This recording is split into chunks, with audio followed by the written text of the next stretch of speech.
बगुला और केकड़ा। किसी तालाब के निकट एक बगुला रहता था। उस तालाब में रहने वाले केकड़े के साथ उसकी दोस्ती थी। वे दोनों हर रोज मिलते और बातें करते। बगुला बहुत बूढ़ा हो चुका था और उसके लिए एक मछली पकड़ना भी मुश्किल काम हो गया था। बगुला कोई ऐसा उपाय सोच रहा था ताकि उसे रोज की खुराक मिल सके। एक दिन बगुला तालाब के किनारे ऐसे बैठ गया जैसे बहुत उदास हो। तब उसके दोस्त केकड़े ने उसकी उदासी का कारण पूछा तो वह जोर जोर से रोने लगा। उसने कहा कि एक महान ज्योतिषी ने भविष्यवाणी की है कि जल्दी ही उस तालाब के जीवों के लिए बड़ा ही भयंकर प्रलय आने वाला है। उसने कहा कि बड़ा भारी सूखा पड़ने वाला है जिससे यह तालाब सूख जाएगा।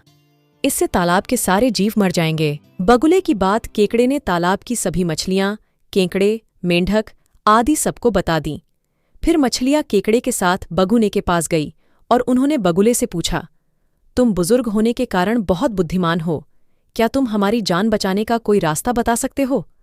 बगुले ने कहा कि वह हमेशा आकाश में उड़ता है, इसलिए वह उस जंगल के कई तालाबों के बारे में जानता है। उसने बताया कि वह एक तालाब के बारे में जानता है जो इतना विशाल है कि भयानक से भयानक सूखे में भी सूखेगा नहीं। उसने कहा कि वह समय रहते ही उन जीवों को अपनी पीठ पर बैठाकर उस तालाब तक पहुंचा सकता है। उसने कहा कि उस तालाब से उसे बहुत कुछ मिला है और इस एहसान का बदला चुकाने का उसके पास यह सुनहरा मौका है। सभी मछलियां बगुले की बात से राजी हो गए। इस तरह से बगुले के अच्छे दिन फिर से वापस आ गए। हर दिन वह एक मछली को अपनी चोंच में बैठाकर ले जाने लगा, लेकिन उन्हें किसी बड़े तालाब में ले जाने की बजाय वह बीच रास्ते में ही चट कर जाता था। एक दिन बगुले ने सोचा कि मछलियां खा खाकर मन ऊब चुका है, मुंह का स्वाद बदलने के लिए कुछ और खाया जाए। इस बार उसने केकड़े को अपनी पीठ पर बिठा लिया। केकड़ा खुशी खुशी बगुले पर सवार हो गया। जब बगुला हवा से बातें कर रहा था तो केकड़ा जंगल का विशाल रूप देखकर अचंभित हो गया। जब वह उस दृश्य का आनंद ले रहा था तभी उसकी नज़र मछली की हड्डियों के एक बड़े से ढेर पर पड़ी।